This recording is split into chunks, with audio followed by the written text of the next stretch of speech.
मेरा रुख उस अलमारी की तरफ था जिसके अंदर चाणक्य प्लान की फाइल रखी थी। 7 बार मुख्तलिफ हिस्सों के बटन दबाए तो अलमारी का ताला खुल गया। मैंने फाइल निकाली। ये 7-8 कागजात पर मुश्तमिल एक पतली सी फाइल थी। मेरी नजरें कमजोर से बल्ब की रोशनी में इस अमर की तस्दीक की तलाश में थीं कि चाणक्य प्लान की माइक्रोफिल्म और ब्लूप्रिंट लाल किले वाले अजायब घर के तहखाने में ही है। फाइल के एक नीले रंग के कागज पर कोड अल्फाज में दर्ज था कि माइक्रोफिल्म लाल किले में ही है। तहखाने का नाम यहाँ नहीं लिया गया था। मैंने जल्दी से फाइल बंद करके अलमारी में रखी और ताला बंद करके बाहर निकल आया। कॉरिडोर बिल्कुल खाली था। मैंने इधर उधर देखा और यूं सीटी बजाता रुमाल से मुंह साफ करता हुआ सीढ़ियां चढ़ने लगा जैसे मैं बाथरूम से मुंह हाथ धोकर निकला हूँ। 3:30 बजे सुजाता मेरे दफ्तर में आ गई। मुझे उस वक्त वो जहर लगी। कमबख्त फोन किए बगैर चली आई थी। मैं उससे खंदा पेशानी से मिला और अचानक यूं आने की वजह पूछी। वो बोली, मैं तुम्हें बताना भूल गई थी। कल अखबार में जिस औरत की खुदकुशी की तस्वीर छपी थी, मुझे यकीन है कि वो औरत ऊषा ही थी जिसने तुमसे मिलने की ख्वाहिश की थी। तुमने अखबार में उसकी तस्वीर जरूर देखी होगी।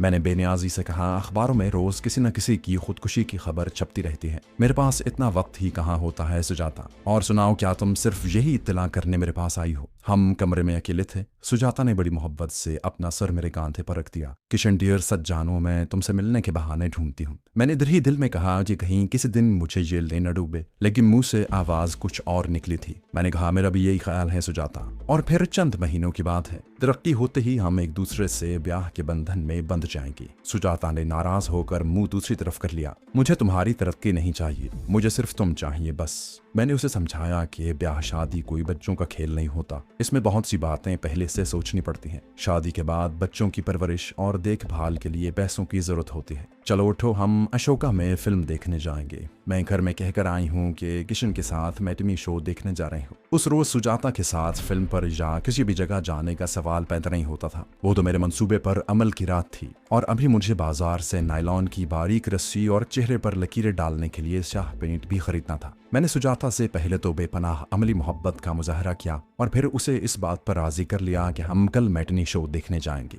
वो राजी हो गई। 4 बजे मैं उससे साथ लेकर ऑफिस से बाहर निकला। उसे उसकी कोठी पर छोड़ा और खुद बंगले पर जाने की बजाय अंदरूनी शहर रवाना हो गया, जहां से मुझे अपने काम की अशिया खरीदनी थी। घर आकर मैंने तैयारी की और टैक्सी लेकर लाल किले पहुंच गया। आज गाड़ी में साथ नहीं लाया था। सूरज गुरूब हो चुका था और किले की बुर्जियों पर शफक की लाल सुर्खी चमक रही थी। मैंने टिकट लिया और किले में दाखिल होकर मोती मस्जिद की तरफ आ गया। इस दौरान मैंने दरख्तों के पास फौजी कैंप को देखा। मुझे अपना मतलूबा डोगरा फौजी तो दिखाई न दिया, मगर दूसरे फौजी खैमे के बाहर बैठे चाय पीते जरूर नजर आए। 2 फौजी तय खाने के एक छोटे दरवाजे के बाहर पहरे पर खड़े थे और एक फौजी म्यूजियम की दीवार के पहलू में रोशनदान के सामने ब्रेन गन लिए टहल रहा था। इसी रोशनदान से मुझे तय खाने में दाखिल होना था। शाम 7 बजे लोगों ने किले से बाहर जाना शुरू कर दिया। किले के गार्ड लोगों को दरवाजों की तरफ चलने का इशारा कर रहे थे। लाल किला काफी बड़ा है, वहां मैं किसी जगह भी छुप सकता था। चुनाचे मैं एक अंधेरे शाही हमाम में छुप कर बैठ गया।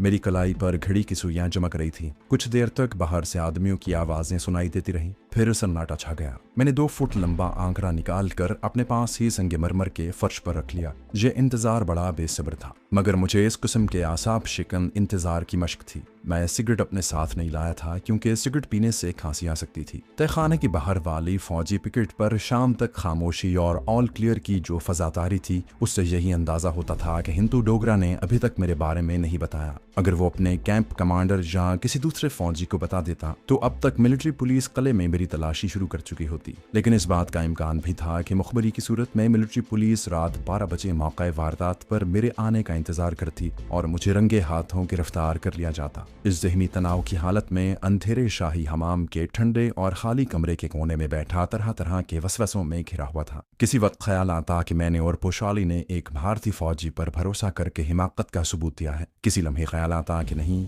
उस फौजी के जहन पर लक्ष्मी देवी का असर बिल्कुल मुहित है। वो अपनी आंखों से लक्ष्मी देवी के दर्शन कर चुका है और अब जबकि लक्ष्मी देवी ने उसे 2 हीरे भी अता कर दिए हैं तो वो अपने अहद और अकीदे पर कायम रहेगा और इधर उधर नहीं होगा। बहरहाल कुछ भी हो, हमने अनाड़ीपन का सबूत जरूर दिया था। रात के 9 बजे मैंने जेब से स्प्रे गन निकाली और अपने चेहरे को कैमोफ्लाज करने के लिए आड़ी तिरछी लकीरें बनाकर स्प्रे गन वहीं फेंक दी। बारीक दस्तानों की वजह से स्प्रे गन पर मेरी उंगलियों के निशान पड़ने का सवाल पैदा नहीं होता था। जब मेरी कलाई की घड़ी ने रात के 11 बजाए तो मैं शाही हमाम से बाहर निकल आया। किले के सारे तख्तों पर गहरी खामोशी छाई हुई थी। थोड़े थोड़े फासलों पर खंभों पर ट्यूबलाइट्स रोशन थी। मगर दरख्त के नीचे अंधेरा था। वहां से तय खाने वाली फौजी पिकेट का खैमा ज्यादा दूर नहीं था। मैंने एक बाड़ की ओट से सर निकाल कर माहौल का जायजा लिया। उस वक्त उधर कोई चौकीदार नजर नहीं आ रहा था। सारा इलाका सुनसान था। मैं झुककर उस दरख्त की तरफ बढ़ने लगा जिसके ऊपर बैठकर मुझे हिंदू फौजी की कार्रवाई का मुशाहिदा करना था।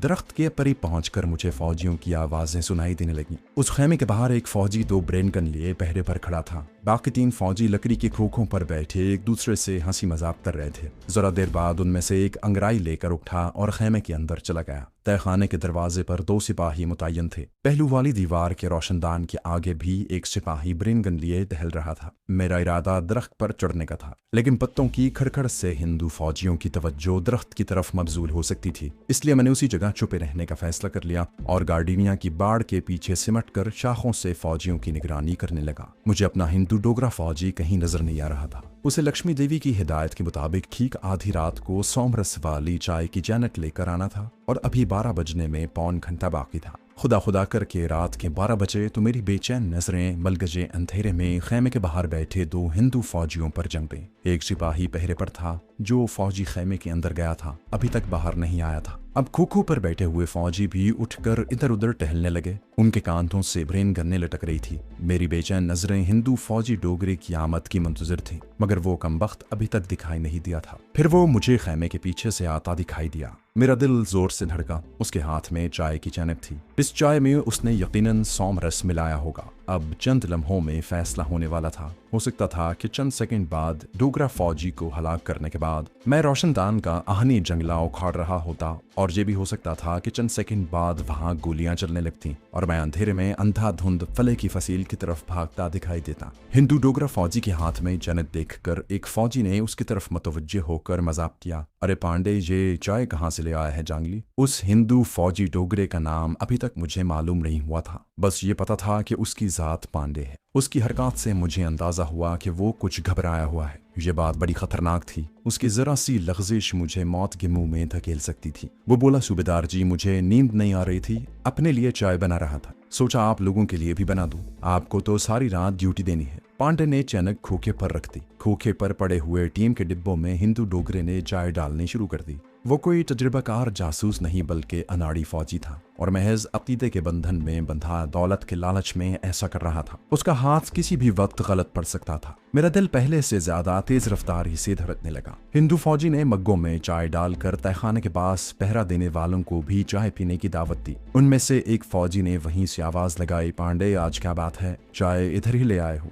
हिंदू डोगरा फौजी चाय के 3 मद लेकर तहखाने के दरवाजे की तरफ बढ़ा, क्योंकि वहां 3 फौजी पहरा दे रहे थे। उस कमबख्त से ये गलती हो गई कि पहले खेमे वाले फौजियों को चाय पीने और बेहोश होकर गिरने का मौका न दिया। मेरे असाब उस वक्त शदीद तनाव की हालत में थे। मुझे मालूम था कि अगर हिंदू फौजी ने वाकई चाय में बेजायफा मगर सरीउल असर महलूल मिला दिया है तो फिर उसका एक घूंट पीने से ही फौजी बेहोश हो जाएगा, और वैसा ही हुआ। उस बदबख्त हिंदू डोगरे ने ये अमल किसी खास मंसूबे के तहत नहीं किया था। वो ऐसा कर भी नहीं सकता था। इसका मुझे पहले से सद्देबाब कर लेना चाहिए था, मगर अब वक्त गुजर चुका था। हिंदू डोगरा चाय के 3 मग लेकर तहखाने के दरवाजे पर मौजूद सिपाहियों की तरफ गया तो इतनी देर में पीछे एक फौजी ने मग में चाय का घूंट भरा। चाय के हलक में जाते ही उसके हाथ से मग गिर पड़ा और वो बेहोश होकर खोखे के ऊपर लुढ़क गया। उसे गिरता देखते ही दूसरा फौजी वहीं से चिल्लाया, चाय मत पीना जवानों, इसमें कोई जहरीली शय है। खुशकिस्मती से उस फौजी ने अभी चाय नहीं पी थी। पासा पलट चुका था। दूसरी तरफ अपना फौजी डोगरा घबरा गया।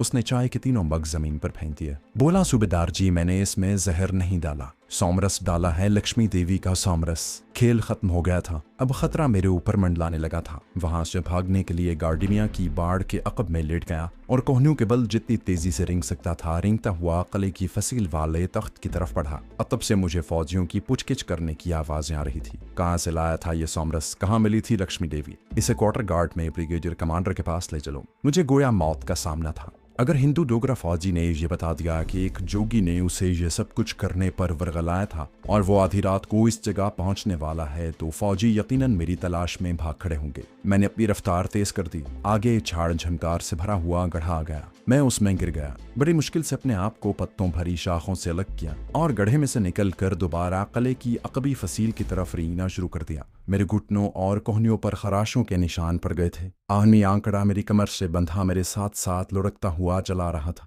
खुदा खुदा करके मैं कले की फसील पर पहुंच गया। उस जगह खुशकिस्मती से अंधेरा था। मैंने उसी अंधेरे की वजह से फरार की शक्ल में उस मकाम का इंतखाब किया था। जल्दी जल्दी कमर के गिर्द बंधी हुई नायलॉन की रस्सी खोली, उसका सिरा आंकड़े के साथ मजबूती से बांधा और आंकड़े को फसील के रखने में फंसाकर रस्सी दूसरी तरफ फेंक दी। घर तक का सफर बखूबी गुजरा। ना किसी ने मुझे जाते देखा और ना कोई खराशों से भरपूर चेहरा लिए मेरी वापसी का गवाह था। दरवाजे की बजाय खिड़की के रास्ते बेडरूम में पहुंचकर मैंने पहला काम ये किया कि कपड़े उतार कर धोती कुर्ता पहना। मेरा चेहरा स्प्रे कलर के फैल जाने की वजह से सांवला हो रहा था। साबुन से मुंह धोकर उसे साफ किया, बालों में कंघी की, अपने कपड़ों को अलमारी में तह करके लगा दिया, जूतों पर से मिट्टी साफ की और पलंग पर लेटकर सोचने लगा कि ये मुहिम तो बखैर खूबी नाकाम हो गई। अब मुझे क्या करना होगा।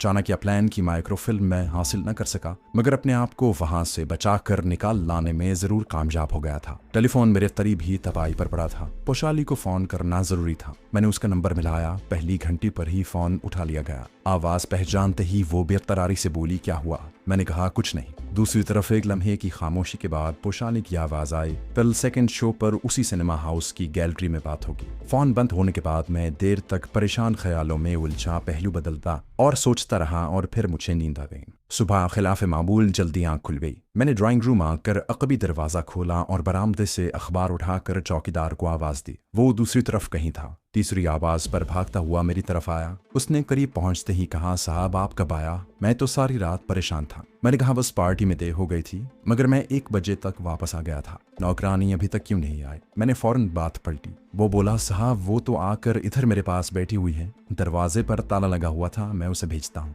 मुझे मालूम था कि नेपाली चौकीदार मेरी जवान नौकरानी से इश्क लड़ाता है। अच्छा हुआ उसे काफी वक्त मिल गया था। नाश्ते से फारिग होकर मैं ठीक वक्त पर अपने ऑफिस पहुंच गया। मैं जब इंटेलिजेंस चीफ मिस्टर तिवाड़ी के कमरे में उसे नमस्कार करने के लिए गया तो वो फोन कर रहा था। हाथ के इशारे से मुझे बैठने को कहा और फोन पर अंग्रेजी में किसी को धीरज रखने की तलकीन करते हुए फोन बंद कर दिया। फिर मेरी तरफ देखकर उसने गहरा सांस लिया, ऐनक उतारी, रुमाल से उसके शीशे साफ किए और दोबारा आंखों पर चढ़ाई। बोला, अच्छा हुआ तुम आ गए हो, मैं तुम्हें फोन करने ही वाला था। उसने मेज पर दोनों बाजू टिकाकर मेरी तरफ झुकते हुए कहा। मैंने मुस्कुराकर जवाब दिया, सर मैं तो हमेशा ऑन टाइम आता हूँ। वो बोला, तुम्हें मेरे साथ फोर्ट तक चलना होगा। मिस्टर तिवाड़ी के अगले जुमले ने मेरे जिस्म ने सनसनाहट दौड़ा दी। कहीं इन लोगों को कले में मेरा कोई सुराग तो नहीं मिल गया, मगर ऐसा नहीं हो सकता था। वहाँ सारे वक्त मैं दस्ताने पहने हुए था। मेरी उंगलियों के निशान किसी जगह पर नहीं थे। मैं समझ गया कि चूंकि रात का वाकया फौजी नौयत का है, हिंदू डोगरे पांडे ने मामूली सी सख्ती पर सब कुछ उगल दिया होगा। चुनाचे मिलिट्री इंटेलिजेंस ने हमारे चीफ को सारे हालात से मुत्तला कर दिया है। इसकी वजह ये थी कि मिस्टर तिवाड़ी इस किस्म के उमूर की तहकीकात में बहुत तजर्बा रखता था और वारदात चूंकि शाही कले में हुई थी और एक फौजी उसमें मुलव्विस था, इसलिए प्राइम मिनिस्टर के इंटेलिजेंस ब्यूरो को खबर करनी जरूरी थी। मैंने भी कुर्सी छोड़ दी। Okay sir.